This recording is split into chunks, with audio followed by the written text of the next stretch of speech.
Today we are going to see a new topic of chemistry, that is thermodynamics. So what is thermodynamics? Thermodynamics is a branch of physical chemistry in which we are studying the conversion of heat energy into different forms of energy. We will divide the word thermodynamics into two parts.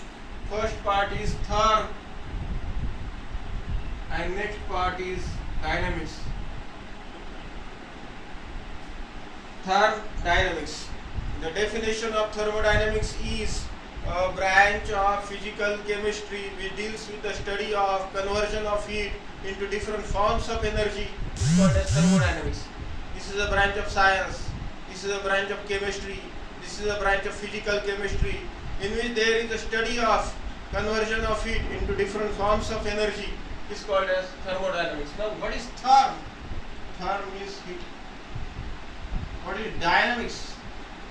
Dynamics means change. So, what are contents in this particular chapter, thermodynamics?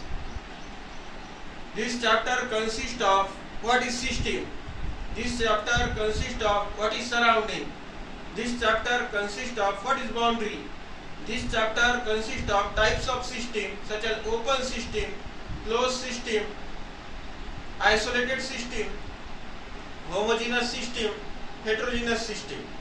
This chapter consists of the content like first law of thermodynamics, second law of thermodynamics, third law of thermodynamics.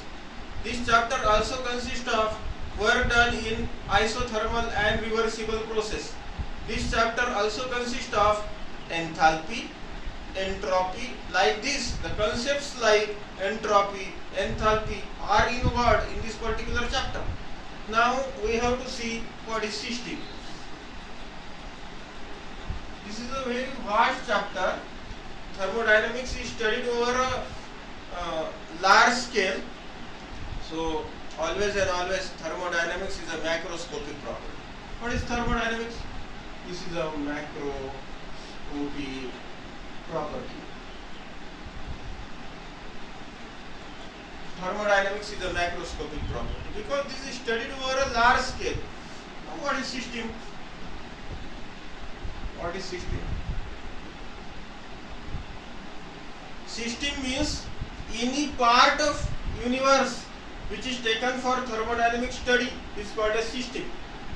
A part of universe which is taken for thermodynamic consideration is called a system. Now what is system? Suppose we have taken one beaker. Water is taken inside the beaker and this is heated with the help of spirit lamp. There is a change in the mass as well as there is a change in energy. So whenever there is an energy change, whenever there is a heat content change with the surrounding, at that time this is system. Everything outside the system is called as surrounding. What is surrounding? Everything outside the system is called as surrounding. Now what is surrounding? Surrounding means a part of universe other than the system is called as surrounding. System सोडून बाकी जे काही शिल्लक राहिलं ते सगळं surrounding. What is surrounding? A part of universe other than the system is called as surrounding. Now system and surrounding, they are togetherly constituting universe. They are togetherly constituting universe. Now the next concept is what is boundary. Now the next concept is what is boundary.